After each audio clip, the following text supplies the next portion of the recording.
Entonces, sobre la base de estos 4 principios básicos, ¿no?, en los que nos referíamos a los que administran el negocio, al entorno que rodea a la empresa, a cómo manejan sus números en las finanzas y a las garantías que pudieran haber, existen algunos principios básicos del riesgo crediticio en los créditos comerciales, ¿no?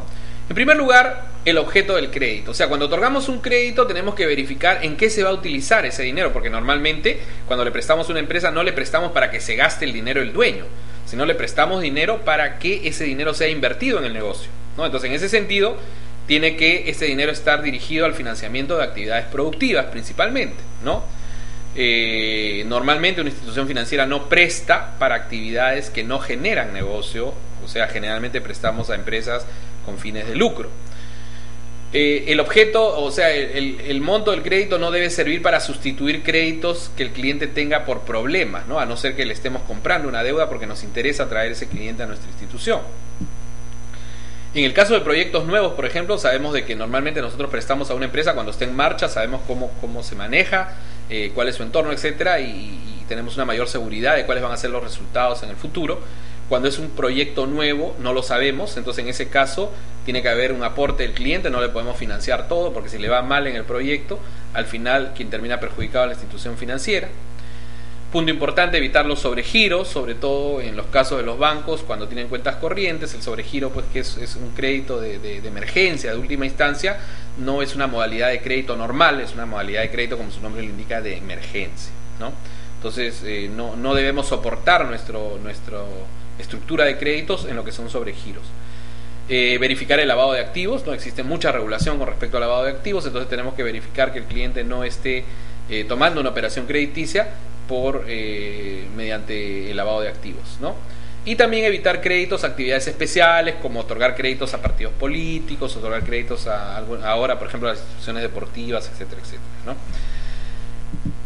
Otro principio que tenemos que evaluar dentro de lo que es la gestión de riesgo crediticio en los créditos comerciales viene a ser el tipo, monto y moneda que vamos a otorgar, ¿no? O sea, tiene que haber una adecuada relación entre el destino del crédito, el importe que le estamos prestando y el plazo, ¿no? O sea,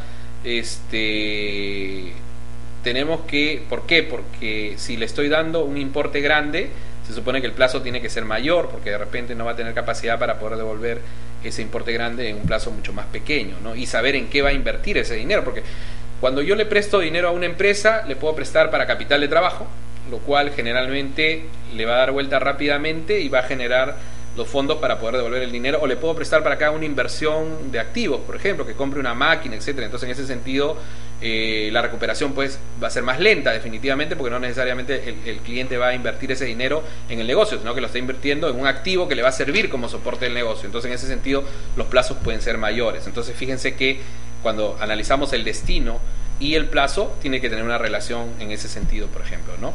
Y el monto también es importante en esta relación de estos 3 elementos que evaluamos al otorgar un crédito.